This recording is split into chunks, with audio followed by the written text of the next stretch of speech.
Mabuhay mga kamaharlika! Narito na naman po tayo upang pag-usapan ang tungkol sa barya. Narito sa ating harapan ang 50 sentimos Marcelo H. Del Pilar. Ito pong baryang ito ang ating tatalakayin sa araw na ito. Alamin natin ang kanyang features at kung magkano nga ba ang bilihan ng mga kolektor sa ganitong uri ng barya. Pero bago ang lahat, kung di ka pa nakapag-subscribe, click the like button and subscribe at click mo na rin ang notification bell para ma-update ka sa mga susunod na video na ilalabas ko. Simulan na po natin. Nandito po sa ating harapan ang 50 sentimos Marcelo H. Del Pilar. So ito po yung kanyang harapan. Ito po ay merong taong 1971. Yan po. At kung makikita ninyo yung pinakagitna niya, merong agila at leon. Ang tawag po natin dyan, no? Yung meron pang gitna na araw at meron 3 star. Yan po ay tinatawag nating sagisag ng Pilipinas, no? So, sagisag ng Republika ng Pilipinas. Yan po yun. So, ang detalyado po dito, no? Makikita ninyo, malinaw, maayos. Dito po sa ating barya, hindi na po ganoon ka-detalyado yung mga ukit, no? So, hindi na natin masyadong makilala itong ibon. Parang naging ang tawag siya, parang naging pipit yata yan. So, hindi na siya mukhang agila. Yung leon natin, parang naging kuting na lang to, no? So, hindi na kasi maganda o hindi na ganun kaayos yung detalye ng ating barya. So, medyo syempre luma na. So, 1971 pa siya. Okay. So, ang ating baryang ito ay meron po itong iba pang taon, no? So, itong ating 50 sentimo na pag-uusapan ngayon, ito po ay merong taong 1967 hanggang 1974. Kasi po, meron pang isang uri ng ganitong barya na ito naman. Marcelo H. Del Pilar din po siya na 50 sentimo. So, pagkumparahin natin, no? Yung kanyang harapan, kung makikita ninyo, yan. So, mas maganda nga lang yun dito kasi detalyado, no?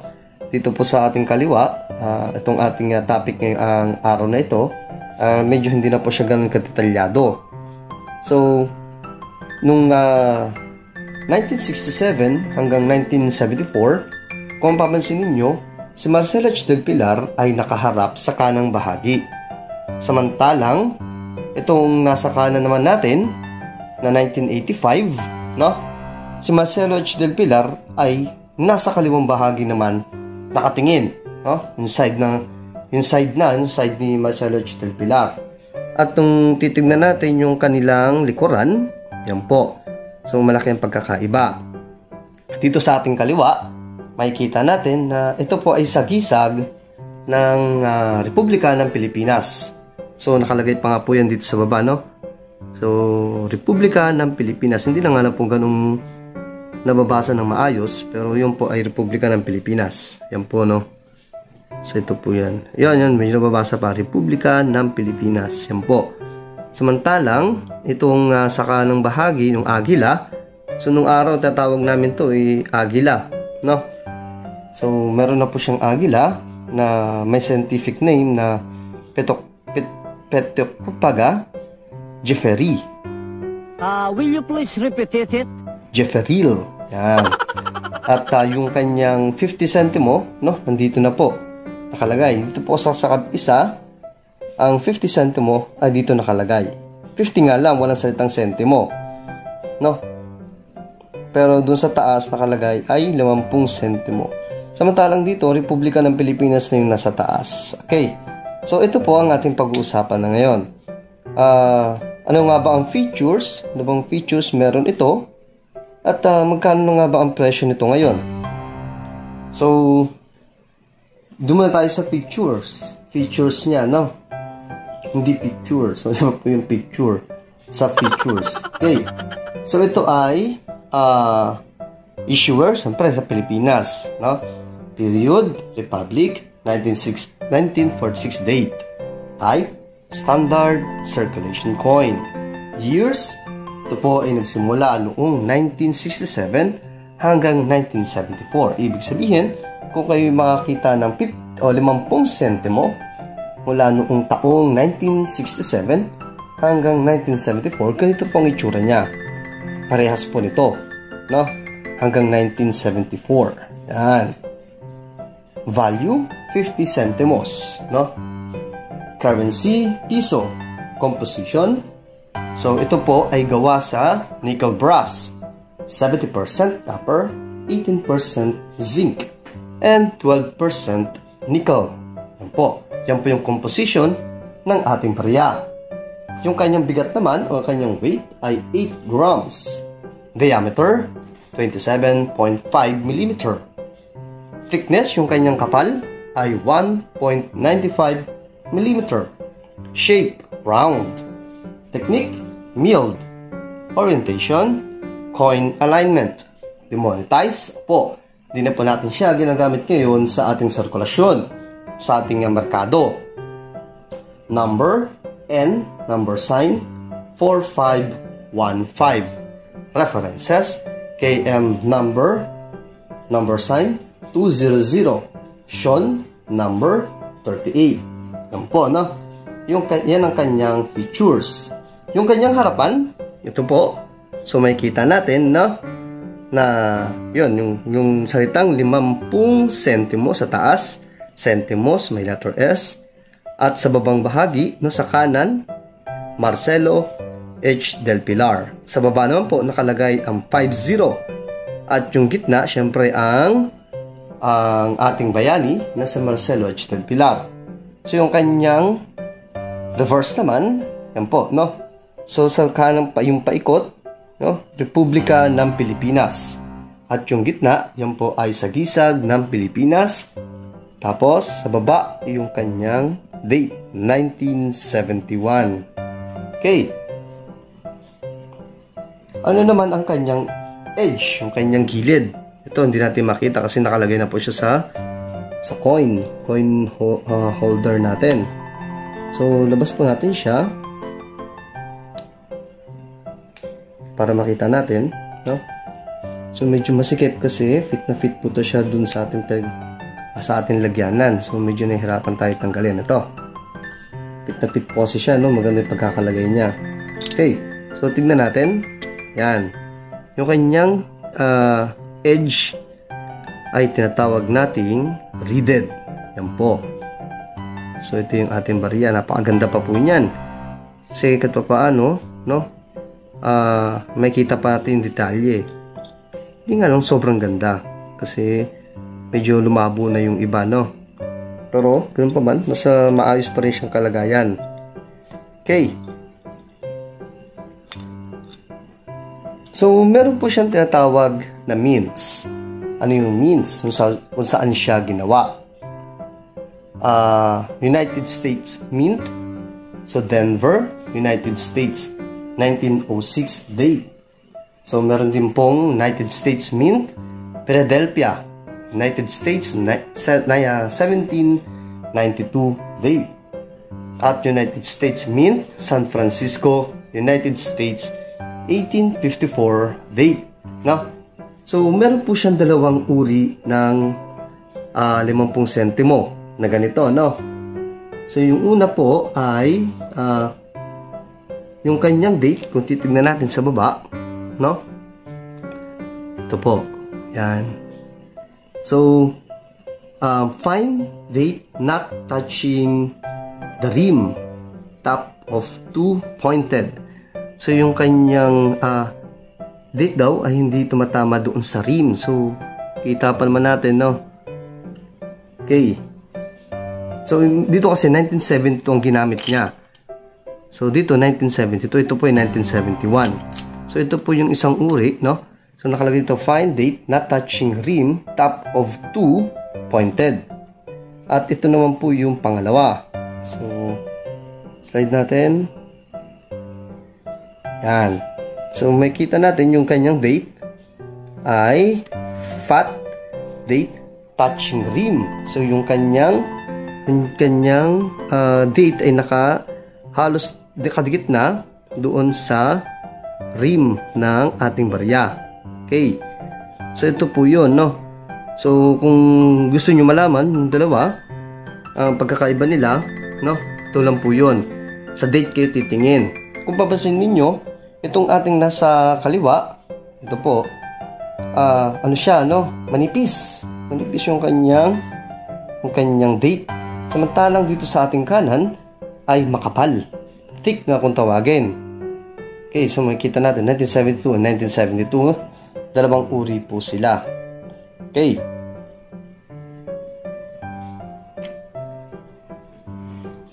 So, ngayon, dadako na tayo sa tanong na magkano nga ba ang bilihan ng ating mga kolektor sa ganitong uri ng barya.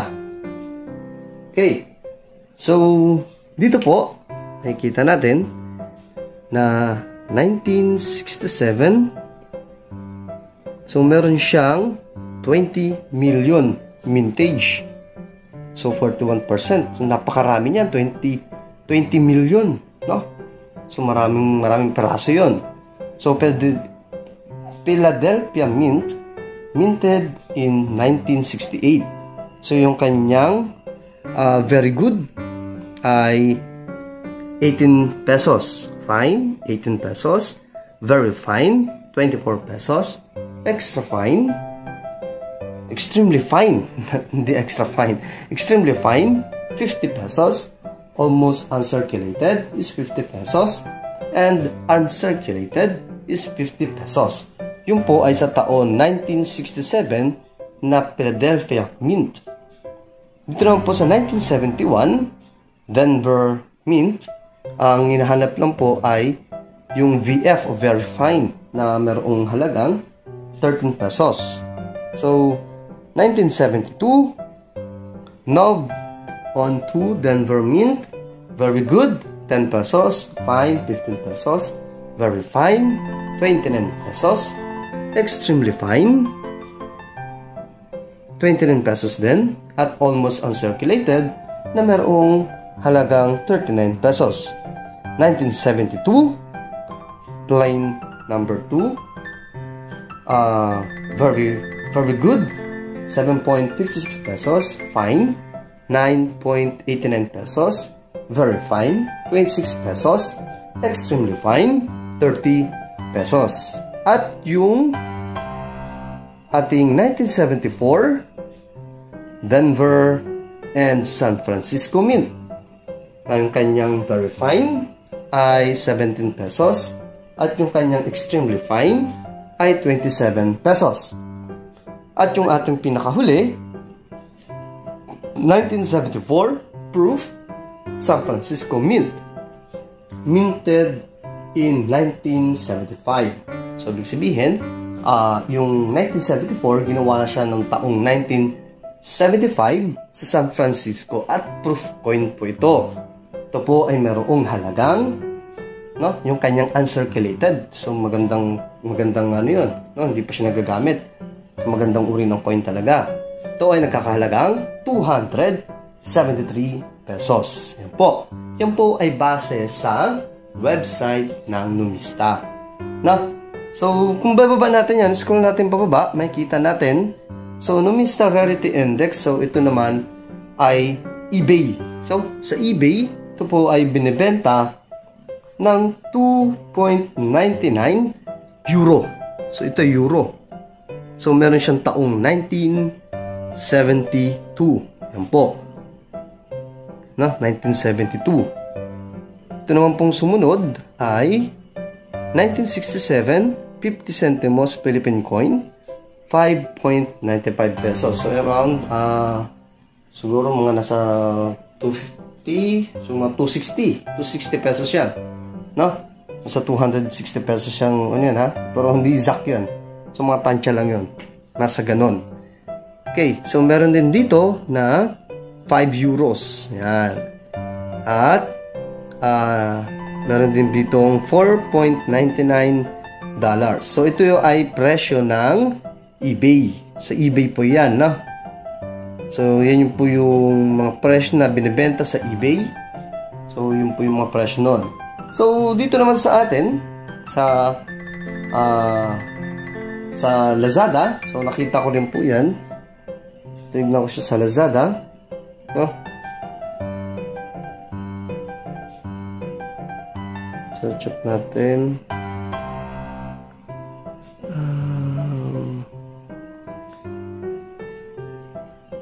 50 centimos.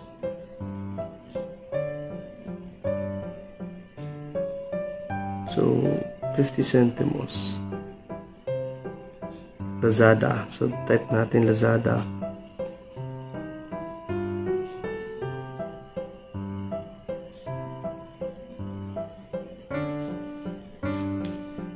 Yan. So, meron po ditong binibenta ng 5,000, no? So, click natin. Tingnan natin. Visit natin site. Ba't kaya 5,000? So, check natin.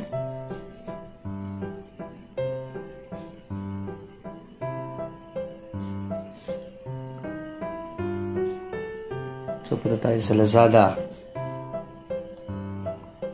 So, nakita natin, no?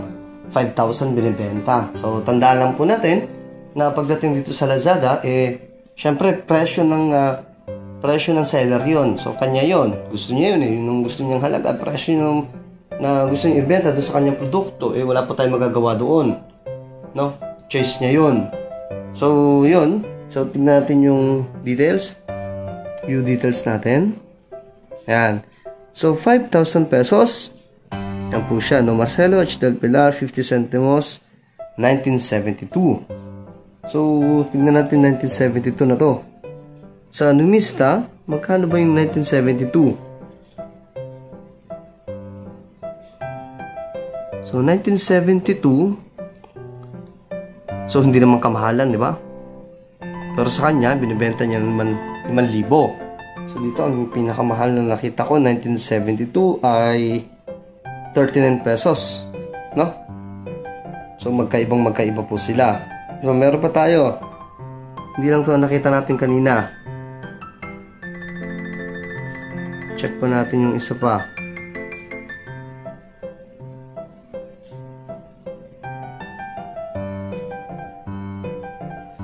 Marcelo H. Del Pilar.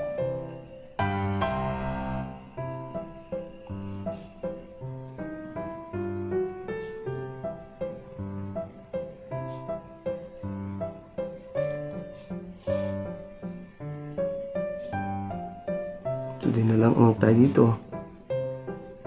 Bumalik lang tayo. Hindi naman niya hinahanap natin. Ay, paano kaya bumalik doon? Sa browser natin.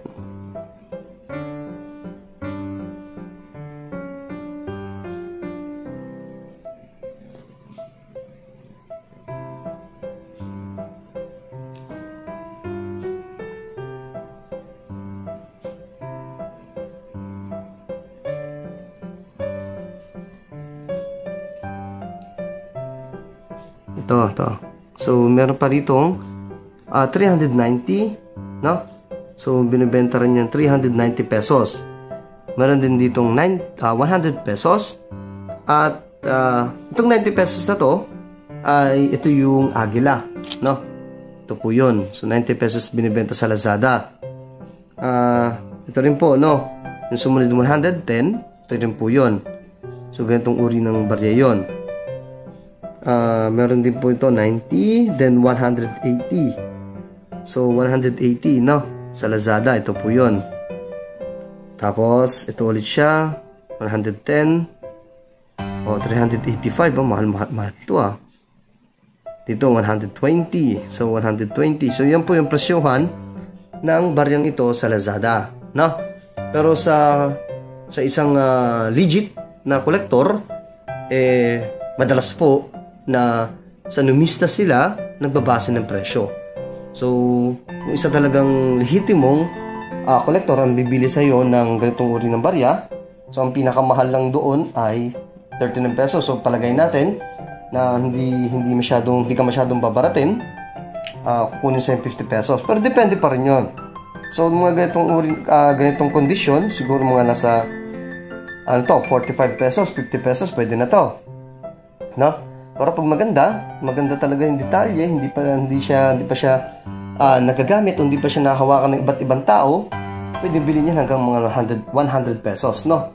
Kung yung almost uncirculated. So, yun nga pala, no? Nakita natin doon, nasa 237. So, yun ay 1974 na proof. So, kailangan proof para bilhin siya ng ganung halaga. 200 plus, no? So, siguro yun lang muna sa araw na ito.